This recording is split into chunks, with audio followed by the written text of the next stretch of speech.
할렐루야. 우리 하나님께서 여러분과 함께 하시고 이 시간도 큰 은혜로 주시기를 바랍니다. 우리 모든 사람들이 코로나로 많은 어려움을 겪고 있습니다. 지방의 어떤 교회는 목사님, 성도들 네 분이 감염이 되어서 목사님도 밀접 접촉자라 검사를 받고 자가격리에 들어가므로 성탄 예배도 못 드리고 오늘 예배도 드리지 못한다는 말씀을 들었습니다. 엘리야 시대에 기근을 3년 6개월 겪었는데 오늘날 이 코로나가 엘리야 시대의 기근처럼 우리를 힘들게 하는 것 같습니다. 그래서 오늘은 엘리야 시대의 기근과 오늘의 코로나 시대를 비추어 보면서 말씀을 통해서 은혜를 나누려고 합니다. 당시 이스라엘에 3년 6개월 동안 비가 내리지를 않았습니다. 비가 내리지 않는 산천초목이 말라가고 산업이 피폐하게 되고 백성들의 민심이 흉흉해지는 수많은 사람들이 기근으로 죽어가는 그런 상황이었습니다. 하늘이 문을 닫아 은혜의 단비를 내리지 않게 된 것이었습니다. 당시 이스라엘은 왕과 백성들이 하나님 대신에 바알과 아세라를 열심히 숭배했습니다. 하나님도 섬기고 바알과 아세라도 숭배했습니다. 이 종교 혼합이라고 그러는데요. 하나님을 섬기면 하나님만 섬겨야 되는데 하나님도 섬기고 바알도 섬기고 아세라도 섬기는 그런 상태로 살아가면서 자기들이 행복을 누리면서 가장 신앙생활을 잘 한다고 생각을 했던 것입니다. 사람이 하나님을 섬기는 사람이 죄를 짓게 되면 하나님께서 하늘의 문을 닫아서 은혜를 차단할 때가 많이 있습니다. 우상을 숭배하면 하나님 앞에 큰 죄악인 거고 그 우상 숭배로 인해서 하나님께서 하늘 문을 닫아 그러시고 비를 내리지 않게 하셨던 것입니다. 사람이 예배를 제대로 드리지 않게 되면 믿음 생활을 제대로 할 수 없는 것이고 믿음 생활을 제대로 하지 않게 되면은 하나님의 은혜가 사라질 때가 많이 있습니다. 지금 온 세상이 산업이 어렵고 경제적으로 큰 고통을 겪는 것도 옛날 개념으로 한다 그러면 일종의 기근 현상이라고 볼 수 있겠습니다. 사람들은 우리가 무슨 죄를 지어서 그러냐고 생각하겠지만은 온 세상에 죄악은 관영하고 하나님을 섬기던 사람이 너무나 많이 하나님을 섬기지 않고 자기 마음대로 살아가는 경향이 있습니다. 우리는 그래도 조금 나은 셈입니다. 신자가 많이 줄지는 않았어요. 그런데 서양 쪽에는 큰 교회에 예배드리는 인원이 한 10명, 20명, 예배하는 인원이 거의 없기 때문에 그들이 예배를 드리지 않으면 다른 것을, 이 세상적인 어떤 것을 추구하기 때문에 그 마음에 하나님께서 계시지 않으면 세상적으로 되는 것입니다. 유럽이 특별히 하나님의 직격탄을 맞는다는 그런 느낌은 유럽이 하나님 앞에 더 온전하지 못한 것이 아닐까 생각을 합니다. 오늘 대한민국에도 여전히 코로나 때문에 어렵고 힘들 때 오늘 말씀 우리에게 귀한 단초를 제공하지 않을까 생각을 합니다. 다시 은혜의 담배가 내리고 평화롭고 행복한 세상이 오게 하기 위해서 우리 성도들이 꼭 해야 될 일이 있는 것입니다. 첫째 뭐냐 하면은 우리 모든 사람들이 하나님을 제대로 섬겨야 한다는 것입니다. 원래 우리가 하나님을 제대로 섬겼는데 하나님 대신에 슬금슬금 우상을 숭배하는 사람들이 아주 많습니다. 이스라엘의 온 나라에 3년 6개월 동안 비가 내리지 않을 때 그 당시 아합 왕과 많은 백성들이 우상을 숭배했습니다. 바알과 아세라라는 우상을 숭배했던 것입니다. 그래서 하나님께 당시 아합 왕은 엉뚱하게도 하늘에서 비가 내리지 않은 것은 이게 다 엘리야 때문이다. 엘리야가 하나님께 기도하기를 비가 내리지 않게 해달라고 했기 때문에 비가 내리지 않는 것이라고 엘리야의 그 모든 혐의를 뒤집어 씌웠던 것입니다. 그런데 어리석은 백성들은 왕의 말이 진짜인 줄 알았습니다. 그래서 엘리야를 미워하고 엘리야를 보면은 신고하고 체포하고 처형하려고 했기 때문에 엘리야가 먼 나라로 도망을 갔던 것입니다. 엘리야가 사라진 그 이스라엘에 하나님을 섬기는 사람이 핍박을 받고 박해를 받고 처형을 받는 그 와중에 많은 하나님을 섬기는 제사장들이나 선자들이 다 숨어버렸습니다. 나중에 엘리야의 고백을 보면은 모든 하나님을 섬기는 선자들과 제사장들이 다 숨어버리고 나만 남아 있습니다 하고 하나님 앞에서 한탄을 했더니 바알에게 무릎을 꿇지 않은 사람 7,000명을 내가 남겨두었다, 이렇게 말씀하셨습니다. 아합이 왜 이렇게 우상을 숭배했는가? 성경을 유심히 보면은 아합이 결혼을 잘못했기 때문에 그런 것 같습니다. 아합은 그 이스라엘의 북쪽쪽에 있는 나라가 두로란 나라인데, 그 시돈과 두로란 나라를 다스리는 왕의 공주가 있어야 돼. 그 공주 이름이 이세벨이라는 공주입니다. 이세벨이라는 공주와 정략 결혼을 했는데, 이세벨이 바알과 아세라를 아주 열심히 숭배하는 사람이었습니다. 그 이세벨에 따라서 아합 왕도 열심히 우상을 숭배하게 되었고, 왕비가 우상을 숭배하니까 백성들도 자연히 우상 숭배에 빠지게 되었던 것입니다. 옛날에 광고 카피에 남자는 여자하기 나름이다 하는 그런 광고 카피가 있더라고요. 남자들이 덩치도 크고 힘도 세지만은 사실은 여자가 하자는 대로 한다는 그런 뜻입니다. 이 아방도 마찬가지죠. 이세벨이라는 왕비가 하자는 대로 우상 숭배해서는 안 되는데 우상을 숭배하게 되었던 것이고, 결국에는 나라가 황폐하게 망하기 직전 상태로 휘말렸던 것입니다. 사람이 하나님을 섬기다가 예배하는 그 제단이 무너지게 되면 바알과 아세라 제단이 그곳에 들어서게 되어 있습니다. 북한에는 하나님을 다 추방을 했더니 그 자리에 김일성 부자가 들어서고 김일성 3대 부자 손자가 들어서므로 그 세 사람을 삼위일체라는 그런 이름으로 부르는 것 같아요. 우리가 보기에는 황당하지만 북한 사람들은 그게 뭐 별로 이상하지도 않은 것처럼 그렇게 이야기를 해요. 사람이 하나님을 섬기다가 제대로 하나님을 섬기지 않게 되면 그 마음에 바알과 아세라가 들어서는데, 바알을 현대적인 용어로 하면 물신, 물질의 신, 돈신이라고 볼 수 있고, 아세라는 쾌락의 신이라고 정리해 볼 수가 있습니다. 바알과 아세라 신을 숭배하는 학자들이 연구하면 바알은 물신 숭배요, 아세라는 쾌락을 숭배하는 것이라고 그러는데, 현대에 이르러서 모든 사람들이 한쪽에서는 물신을 숭배하고 또 한편에는 쾌락의 신을, 이쪽 저쪽으로 다 물신과 쾌락신, 바알과 아세라를 섬기는 모든 사람들, 바알을 섬기지 않고 아세라를 섬기지 않는다고 말하지만 그 마음 깊은 곳에는 물신을 숭배하고 쾌락을 좋아한다 그러면은 바알과 아세라를 숭배하는 것과 마찬가지인 것입니다. 우리 그리스도인들이 걱정해야 될 부분이 바로 이 부분이 아닐까. 지나치게 물질적이고 지나치게 세상적이고 쾌락적으로 산다면은 내 자신이 어느 사회인가 바알과 아세라에 오염되었다, 이렇게 볼 수도 있겠습니다. 그러면 우리가 해야 될 일은 무너진 제단을 다시 쌓아야 한다는 것입니다. 무너진 제단을 수축해야 된다는 것입니다. 엘리야는 무너진 제단을 다시 쌓기 위해서 사람들을 자기에게 가까이 나오라, 나에게 가까이 나오라, 이렇게 말씀하고 있습니다.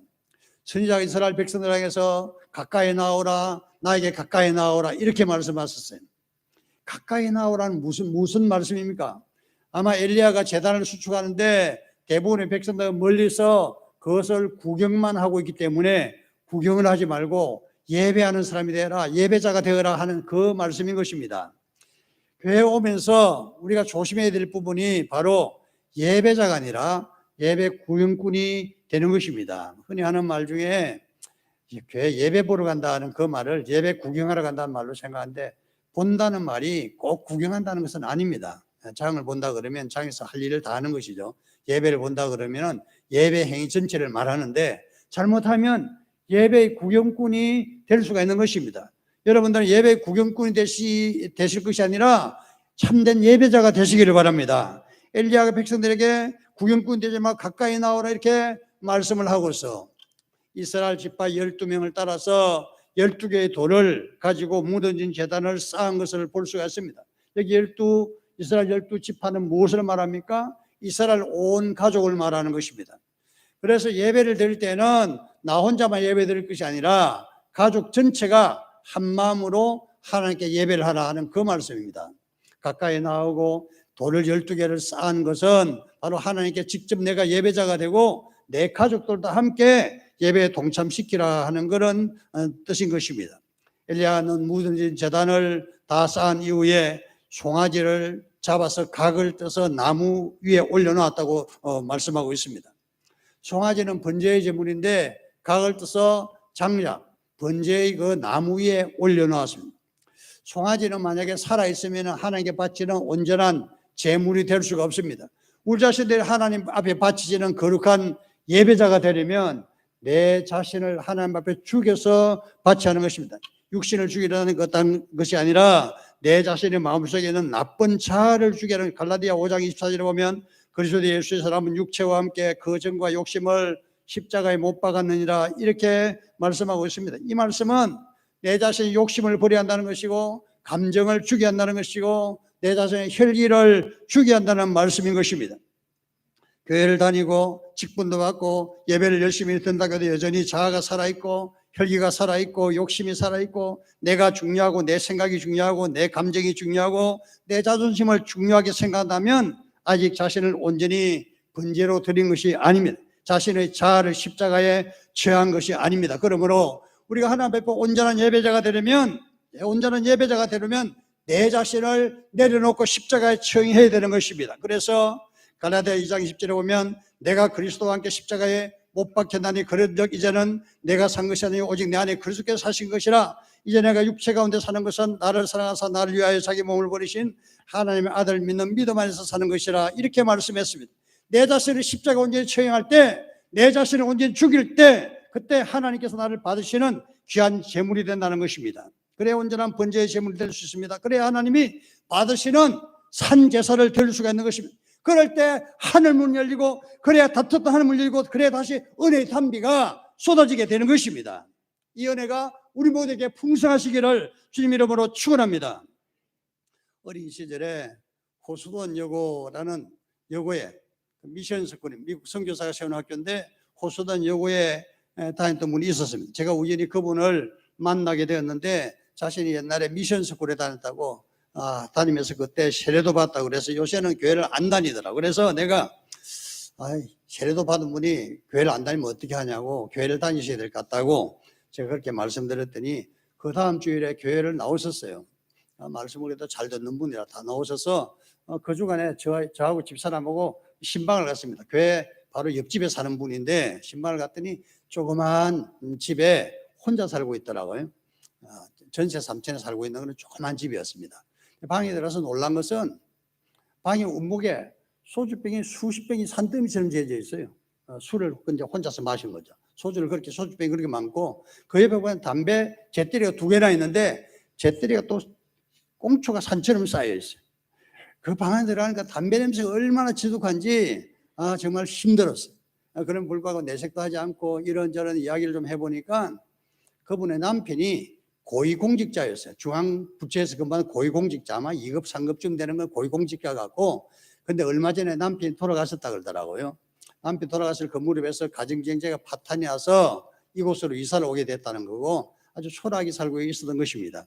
이야기를 듣다 보니까 그분 아들은 카이스트라고 과학 영재들이 다니는 대학이 있습니다. 포항공대 같은 그런 학교인데 카이스트를 졸업하고 우리나라 행정부의 그 행정전사나 그것을 책임진 사람이라 그래요. 아주 수재였습니다. 지금 그 아들이 뭐 하고 있냐 물어보니까 돈을 많이 벌었으니까 주식을 투자하다가 온 재산 다 날리고 대출하고 다른 사람 뭐 피해를 끼치면서 파산을 해서 폐인처럼 살아가고 있다 그래서 마음이 아팠습니다.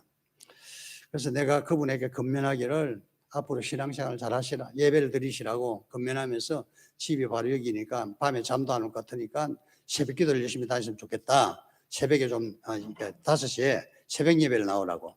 그랬더니 그 다음 날부터 새벽 기도에 나오시기 시작했어요. 그분이 교회 오면 조그마한 기도실이 우리 1층에 있는 그 예배실처럼 조그마한 거니까 담배를 얼마나 피웠는지 예배당 전체가 담배 냄새가 진동을 하고 그래서 굉장히 우리를 힘들게 하더라고요. 그렇게 하다가 담배를 좀 줄이다가 한 2년쯤 지나고 나서 어느 날 저한테 전화가 와서 목사님 좋은 일이 있어요. 그래서 뭐냐 그러니까 담배 끊으세요 그래. 할렐루야. 정말 담배 끊는 게 얼마나 어려워요. 수십 년을 담배 피웠는데.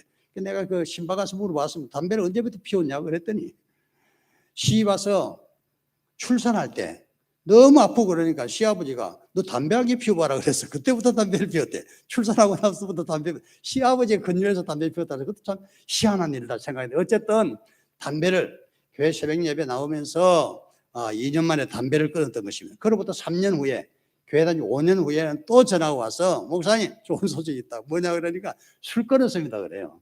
술을 끊었어. 그때 나이가 벌써 이제 1년이 됐고 그리고 이제 명예 근사님을 제가 임명을 했습니다. 그분은 교회 다닌 이후에 주일 예배, 주일 오후 예배, 수요예배, 새벽 예배, 속회 예배 아무것도 안 빠지고 무조건 다 참석했어요. 그렇게 하다 보니까 어때요? 맨 처음에는 말귀도 못 알아듣겠죠. 근데 듣고 또 듣다 보니까 뭔가 말씀이 깨달아진 거예요. 그래서 예배드리는 게 좋아지기 시작한 거죠. 그래서 좋은 것이지만 항상 저한테 주느라고 어느 날은 간장게장이 생겼다 가져오고 어느 날 보니까 목사님을 위해서 제가 겨울에 할 일이 뭔가 생각해 봤더니 내가 뜨개질을 해서 목사님 양말을 해야 되겠다고 양말 또 몇 켤레를 이렇게 뜨개질을 해왔는데 집사람 것도 뜨개질하고 지금도 가지고 있습니다. 그렇게 정성으로 하나님을 섬기고 믿음 생활을 하고 어느 날은 또 이야기를 하는데 자기 아들이 예수를 믿기 시작했다고 그래요. 그러고 나서 1년쯤 있다가는 그 아들이 신학교에 들어갔대요. 아주 뛰어난 영재가 나이가 50이 된 아들이 신학교에 갔다 그래서 할렐루야 그것도 잘 됐습니다. 지금 목사가 되어 있습니다.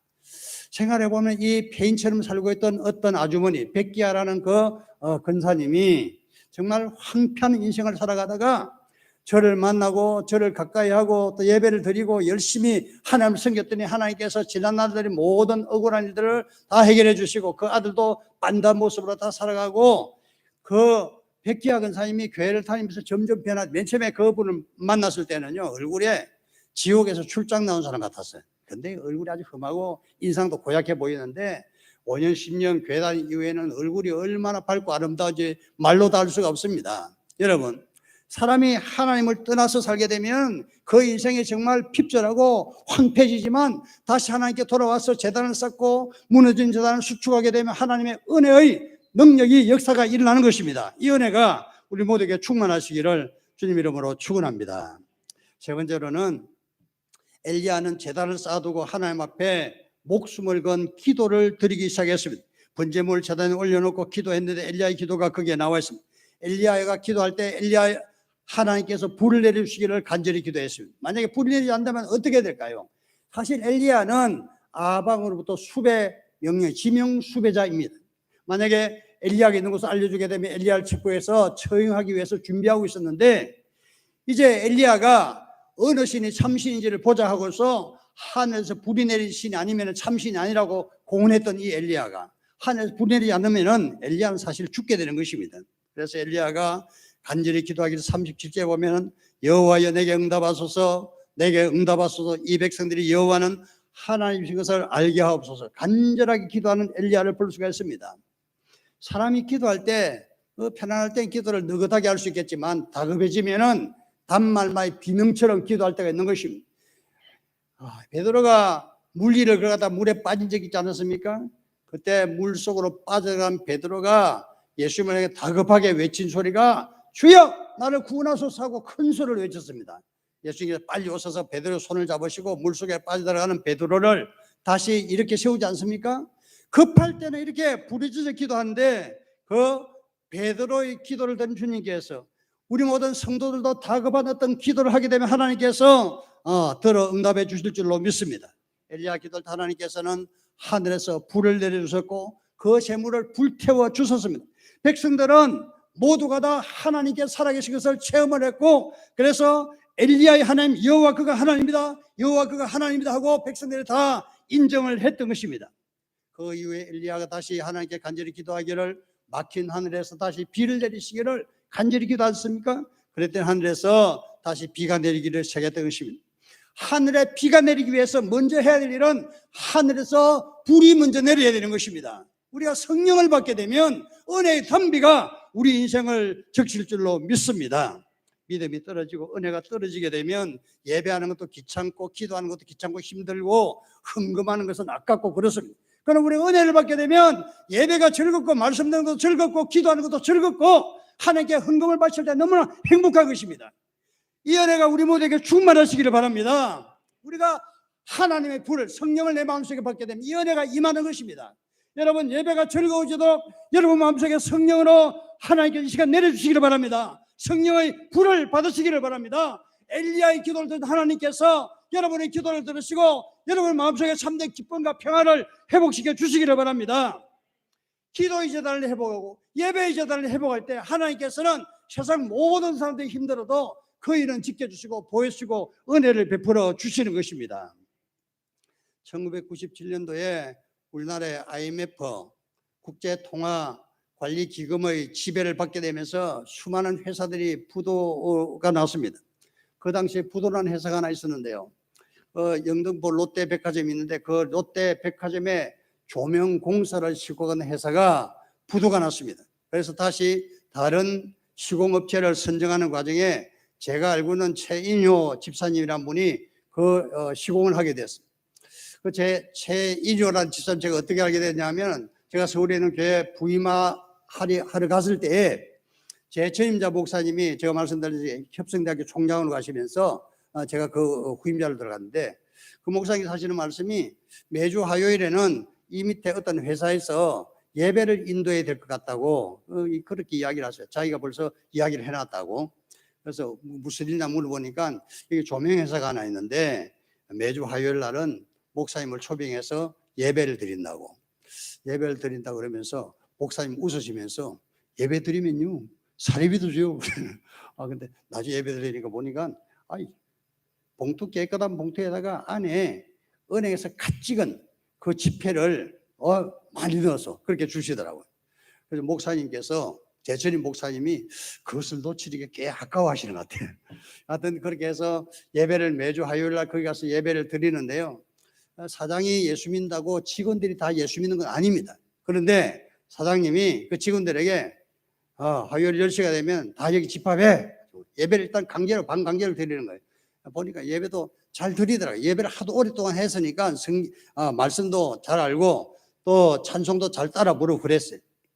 그래서 최인효 집사님이 이렇게 예배를 열심히 하고 은혜를 사모하고 그랬는데 영등포 롯데백화점 조명공사를 이 최인효 집사님이 다시 맡게 된 것입니다. 그 조명공사비가 수십억 원이 되기 때문에 굉장히 큰 이익을 보는 그런 일을 하는 것을 볼 수 있었습니다. 어떤 사람은 IMF 때문에 망하기도 하지만 어떤 사람은 IMF 때문에 오히려 하나님의 큰 축복을 받아 누리는데 최인효 집사님이란 분이 잘하는 것이 하나 있다면 예배를 항상 좋아했다는 것입니다. 예배드리기 절기하고 또 목사님 말씀을 너무나 사모하는 그런 마음이 있었던 것입니다. 최인효 집사님뿐만 아니라 제 주변에 예배를 좋아하고 말씀을 사모하고 은혜를 사모하는 수많은 사람들이 하나님의 은혜와 축복을 받아 누리는 것을 수없이 보아왔습니다. 우리 만민교회 성도님들도 한 분 한 분도 다 그런 분들이죠. 혹시 만약 거기에 조금 미달되는 분이 있다 그러면 예배 잘 드리고 은혜 사모하고 기도 열심히 하시고 하는 그 믿음의 선배들을 본받으시기를 바랍니다. 예배드려서 손해날 일이 있고 기도 열심히 해서 손해날 일이 없는 것입니다. 하나님께 헌금 많이 바쳐서 손해날 일이 전혀 없어요. 많이 바치면 많이 바칠수록 더 큰 축복을 받아 누리는 것을 볼 수가 있는 것입니다. 하나님을 잘 섬김으로 인해서 하나님께서 준비하신 모든 축복을 받아 누리시는 복된 성도들 되시기를 주님 이름으로 축원합니다. 기도합시다.